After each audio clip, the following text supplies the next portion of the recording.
Every financial advisor, every Reddit thread, and every money expert has told me the same thing. Max out your 401k. That's a huge mistake. And here's what I would do instead. My name's Zac Dingee. I run a solar sales company that does over $100 million a year. And today I want to talk about why maxing out your 401k is not a good idea. It's very common to hear from any money expert or financial advisor or whoever you may meet with to max out your 401k. And I believe that's horrible advice in your 20s and even in your 30s too. So this video is specifically for someone who's in their 20s or 30s and you're not the person who's going to be stuck in the corporate world. If you plan on being a W-2 employee for the next 20, 30 years of your career and living in that corporate world, if you're going to be someone who is going to have a fixed income for the next 20 to 30 years, this video is not for you. This video is for someone who plans on either working a 1099 position, wants to run their own business, wants to have some kind of side hustle or something where their income is going to grow, or just someone who is hungry and ambitious. Maybe you don't know what you're going to do yet, but for someone who's hungry and ambitious and is going to go out and want to chase more in life. So if you're lazy or if you don't want more in life, this video is not for you. I would not suggest wasting your time. But if you are hungry, ambitious, and you want to make a lot of money, this video is for you. So conventional wisdom tells you that you should max out your 401k and start investing as early as you can. And that in its encompassed isn't such a bad thing, but I want to dive deep into what exactly I mean by this. If you invest in your 401k or any kind of retirement fund, that money's locked till you're 59 and a half years old. So what you're saying is, I'm going to put away this money and I'm not going to touch it or see it or be able to have any access to it for 39 years, for 40 years if you're in your 20s. So you're saying, I don't want any of this money for 30 years. I don't even want to touch it or look at it. Second thing you're saying is, by the time I retire, taxes are going to be less. Meaning when I go to retire and I want to take that money out, you have to pay taxes on it. So I'm guessing that in 40 years, taxes are going to be less. That's a big gamble. The next part is you have that money, but you don't have access to it, which is kind of what I said in part one. You don't have access to it for 39 years. But if you do want to take that money, you have to pay a large penalty to do it. So it's your money. It's yours, but you have to pay a penalty to take it. Doesn't sound like a lot like it's your money. So I understand the whole point of compound interest and what that means over time. And I'm going to discredit that in a little bit with the diagram I have here about how that works. The main point of why I wouldn't invest in that 401k at a young age is because there's a lot better places to put your money than into a 401k that's going to earn 8% a year that you're not going to have access to for 30 years. So let me tell you where you should put your money instead. So you may have heard the saying before, the S&P 500, that's a type of stock market, that's the 500 biggest companies. What I like to say is I want to invest in the S&ME 500. I think you really have two choices when you start to make money and you get into the workforce. When you're in your 20s and your 30s, you have no skills, really. Maybe by your 30s, but typically someone in their 20s, early 20s, especially fresh out of college, you have no skills to offer the world. You have no experience to offer anyone. And so therefore, you're not valued in the marketplace. You're valued very, very low. And so when you do get a job, oftentimes you won't be making enough money to invest more than $500 a month into the stock market, if that. And so your value is so low that you have no extra income or extra money to put money away. So what I believe you should focus all of your time, money, attention, resources on for those first 5 to 10 years in the workforce is becoming a better you. And that I title as the S&ME 500. So let's say you're thinking in your head, I'm going to get 8% return in the market or 10% return in the market if you're really, really good or you have a really good financial advisor. And you're putting that money into financial advisor or you're putting that money into the stock market. Investing in the S&P 500, you're going to average, let's say, 8 to 10% return. What is the average return of learning a new skill set? So let's say I'm making $50,000 a year right now. And I work a fresh out of college internship job in a marketing company for a large corporation, right? Let's say I'm doing the marketing and I'm helping out in that company. Let's say I transition to a sales job. And as I transition to a sales job, I also start reading sales books. I start going to sales seminars and I start paying attention or just going online and watching free YouTube videos. So I don't spend any money. I'm just watching YouTube videos. Let's say my marketing salary at that job was $50,000 a year. Now, as I'm getting into sales, my first year, I do $100,000 a year. That's 100% return on your money, or on your time, really, in a year. Now, let's say I'm in sales and I'm making $100,000 a year. Let's say I keep reinvesting my time, energy, and attention. All the excess money I'm making, I'm putting back into books, coaching, trainings. I'm going and I'm learning from other salespeople. Now let's say my income grows from 100 to 200. Well, now in 2 years, I went from 50,000 to 200,000 because I invested all that time, money, and attention back into me. Even if you put $1,000 away into the stock market for 2 years, that's only $24,000 over 2 years. I raised my income by $150,000 by just reinvesting the time back into myself. And here's the beautiful thing. You have the choice to work and do whatever you want. This is the part that sometimes people, I feel like, don't understand, and they get stuck. And it's because they don't like the pain of change is a lot for people sometimes. But staying in that job where you feel like your salary is safe and the income you have is safe is the exact thing that they want to make you feel like you can't leave. But the thing is, we have free will. We can go and do whatever the heck we want. And you have to be uncomfortable sometimes, and you got to go grow. So to finalize this point is that the S&P 500, even at its best years, let's say you invested in it perfectly after COVID, it may give you a 30% return in its best year. What is the return you can give yourself if you invest the money back into yourself? I think the best investment you can make in your 20s is into skill sets. Into how to use AI right now is a huge thing. Going into a business and being able to show someone how to use AI properly is a 6-figure opportunity, guaranteed, if you understand AI. If you took 90 days and learned everything you could about AI and then went and found businesses that don't know how to implement AI and charge them a percentage of revenue, you would make 6 figures pretty damn easily. If you go and learn a sales position, any kind of, we're in door-to-door sales, car sales, insurance sales, phone sales, whatever it may be, that's a position where you can reinvest back in yourself and make more money the better you become, right? So in your 20s, you should invest all of your money back in the S&Me 500 to learn new skill sets. And when you have those new skill sets, you keep learning more and more skill sets so that you make more money than your income, more money than your expenses by miles. That's the whole point of this video. If I could encompass this whole thing, is that the goal is not to invest your leftover $500 a month or $1,000 a month. The goal is to make more money than your expenses by miles so you can go invest $15,000 a month, $10,000 a month, $30,000 a month, whatever it may be. So let me give you guys the framework. I have 2 things I want to share with you. One is the 4 steps to getting wealthy, and 2 is a little diagram I have on the screen here, which I'm going to show you the difference between someone who's investing in the S&P 500 and someone who's investing in the S&ME 500. So first thing, the 4 basic steps to creating wealth. The first 2 are psychological, and the next 2 are skill sets and habits and things you're going to learn. Number 1 is eliminate self-sabotage. So many people do it, they don't even realize it's a thing. This is why I said before in the video, the pain of staying the same has to be greater than the pain of change for you to change. A lot of people sabotage themselves and they don't know how to get out of their own way or out of their own head. That you have to fix. Number 2, rewire your mind. Once you start eliminating self-sabotage, you have to rewire your mind with new things. So you have to now replace those old thoughts with new thoughts. You have to replace the old habits with better habits, right? Those are like step 1 and 2. Step 3 is learn a ridiculous skill set that pays you well. Like I said, that's sales, that's AI, that's content creation, that's maybe marketing, that's business in general. Be any of those things where your income, you start to make more than your expenses by tens of thousands of dollars. If your expenses are $2,000 a month and you're making $20,000 a month, that $18,000 delta is huge, right? So that's step number 3.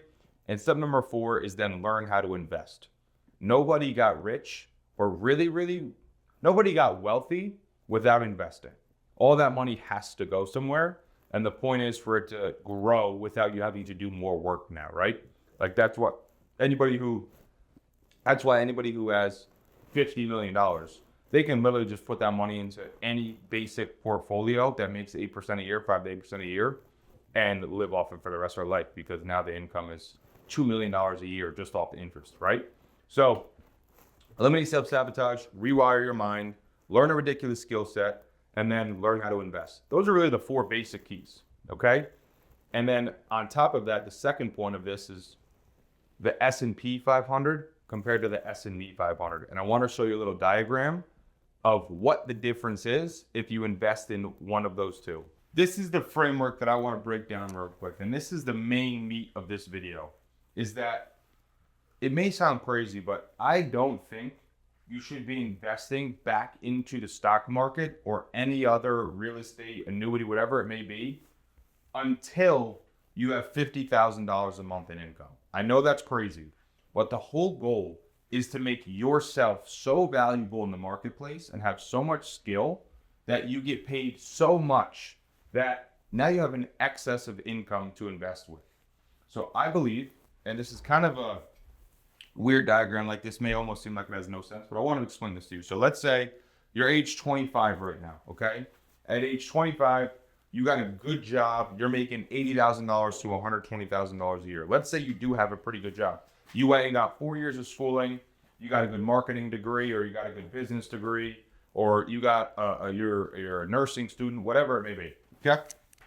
You got a good job. You're making $8,000 a month, $10,000 a month, and you have $6,000 in expenses, and you do some fun things, so you got about $1,000 left over. Let's say at 25 years old, you start investing $1,000 a month for 12 months for 30 years, okay? So now at 55 years old, let's say you want to retire then. Let's say you want to retire early. You work pretty hard. $1,000 a month for 30 years at an 8% interest rate, you would have $1.4 million. That's the exact number, but I'm not going to read the whole thing. That would be pretty solid. I don't think that's actually a bad thing, but take inflation and everything else, $1.4 million in 30 years at the rate we're going of the US dollar and everything else, that's probably worth like $600,000 to $800,000 today. I don't know how much you're really going to be able to enjoy life investing $1,000 a month for 30 years, okay? Here's my philosophy and how I want you to look at this. Let's say at age 25, I invest nothing in the market for 10 years.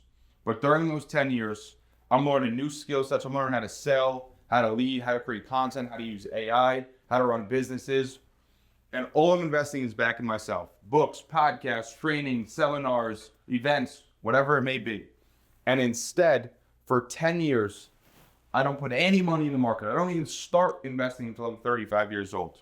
But by the time I'm 35, when I quit that job, and now I went from making $100,000 a year to all of a sudden I'm making $500,000 a year. So now I went from making $100,000 a year to now I went to make $600,000 a year, right? So I'm making $50,000 a month in income.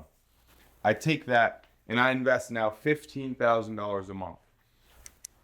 Now I'm only at 20 years, so I'm 10 years left, right? I didn't invest until I was 35. 20 years at 8%, I have $8.8 million. Now this looks a lot better to live off of than this. And so the whole point of the diagram and what I'm trying to express here is that I don't believe you can live a comfortable life and truly make any impact to your retirement unless you start making more money than your expenses by miles and start putting money away at large numbers in the 5 figures. I don't think you should invest until you're making $50,000 a month and you have this income. Now, to go back to the beginning of this video is not for someone who wants to work a W-2 job and wants to have a steady income for the majority of their life. In that sense, you should be putting money away, because if not, you're going to wake up at 60 years old and realize you don't have money to retire. This is for someone who truly wants to make an impact and who wants to go and change their life and make a lot of money in this world. And I believe you're capable of that. I do believe that the new normal is $500,000 a year. I think it's actually way easier to make that than people think. I just think a lot of people aren't in the right opportunity vehicle, and that's why it doesn't seem realistic. So, if you invested all of your time, attention, and energy for 10 years from the age 25 to 35, and a lot of you could start earlier. You can do this at 20 years old. You don't have, when you're fresh out of college or you don't go to college. Let's say you do this from 20 to 30. Now, by the time you're 30 years old, you have so much skill sets built up that you're so valuable to the world and the marketplace that you get paid X amount of money, which is usually in the hundreds of thousands, if not in the millions. So again, the whole point is that you should invest only back into yourself until you have $50,000 a month in income before you start investing in the marketplace. I know this is contradictory. I know this is kind of a crazy concept here, but I just think if you do the math, if you actually sit down and do the math and say, okay, I'm going to invest $1,000 a month, and you play that out for a long time, you'll realize it's not as much money as you thought. And to work for 30 years and to have $1.5 million, or let's say even $2 million by the time you're 65, do the math on what $2 million gets you and how long you can live on that $2 million. It's pretty surprising. You gotta have, I think, by the time us people who are 20 and 30 years old, by the time we retire with inflation and everything else, I think $5 million is gonna be the equivalent of $1 million today. So I think you need a minimum of $10 to $15 million to retire super comfortably and live a life that you want to live. So that's where this math comes in for me, is that so many people are focusing on in their early 20s, where should I invest? What real estate should I buy? What stock? What Bitcoin? What crypto? What thing? Because they're trying to make money the easy way. And the true guaranteed way to be successful is to go build skill sets that are valuable in the world today.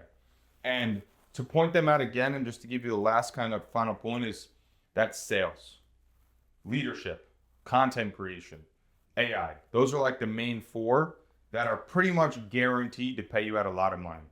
And there's other things that I'm not saying you can't do, but those four are pretty guaranteed. If you look back at the history of time, sales and leadership have always paid a lot. And then if you look at where the world is going, content creation and AI are creating all the millionaires and billionaires right now. So those are two other huge skill sets to learn. So if I were you and I'm watching this video, right now I'm 27 years old. I became a millionaire at 25. If I was you and I wanted to make a lot of money, I would focus on one of those four industries.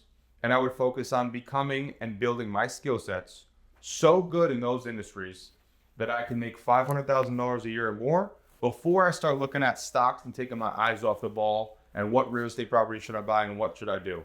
I've made the mistake. I bought real estate properties I still own free, and I'm trying to get out of all of them this year because it takes my eye off the ball. And yes, millionaires need 7 streams of income. I get that's everyone's argument. But you got to go make $1 million first before you can start getting other streams of income. You got to go focus on that one thing and build up yourself to be able to go buy and do these other things. Some of the things I've invested back in myself, to give you guys an example, in the last 5 years, I went to in the last 5 years, I went to 3 Volt conferences, 2 sales leadership summits. Volt conferences are Patrick Bet-David seminars that he puts. It's a bunch of business stuff and training for 3 days. I went to 2 sales leadership summits, which is an exclusive, only X amount of people can come. I think it's like 250 people. All 6 of those events in total, because I also brought out 50 of my members on my sales team in 2024. So I brought myself, I paid for my CEO ticket, and then I brought 50 people with me, including all the other events, hotel stay. That was over $150,000 I put back into myself for these events. On top of that, I paid for a coach for 3 years. That cost me $2,000 a month. So $2,000, $24,000, $48,000. That cost me $72,000 for 3 years for coaching. On top of that, I can't tell you how many countless other little small things where when there was dinners with somebody, how many books I've bought and read, how many free YouTube videos I've watched. I've probably spent at this point, by 27, over $250,000 on personal development, and probably over 10,000 hours on personal development as well. So that to me is what it takes to build that skill set to get to the next level. It takes an immense amount of effort and resources, which is really time and money. So I've spent probably over $250,000 at this point, and I've spent probably over 10,000 hours in personal development to learn these skill sets to become value in the marketplace. So I'm not a financial advisor. You can do whatever the heck you want with your money. I'm just telling you from my experience, if you're in your 20s, I've made some mistakes with my money. I've lost multiple six figures buying stupid businesses or trying this thing or that thing. And I've realized that the best place to invest your money that you will never, ever lose is back into yourself. Because you will always have, even if you go, if you invested all the money in the stock market and in 20 years you get divorced, you lose half of it. But in 20 years, if you get divorced, you don't lose all the skill sets you have. Those are the only things that cannot be taken from you is your experience and your skill sets. Those things transcend for the rest of your life, and they only compound and get better and better and better. So that's where I would invest the majority of my time in my 20s. This is what I've been doing, and this is what made me a millionaire by 25 years old, is because all of my money went back into myself to make me better and more skilled so that I can give more back to the marketplace. And that is why I make these videos. So if you like what I'm talking about, please click subscribe, like, whatever you got to do, comment, leave some stuff down there and tell me the bullshit I said. If you don't agree, that's fine too. But thank you for watching, and we'll see you next video.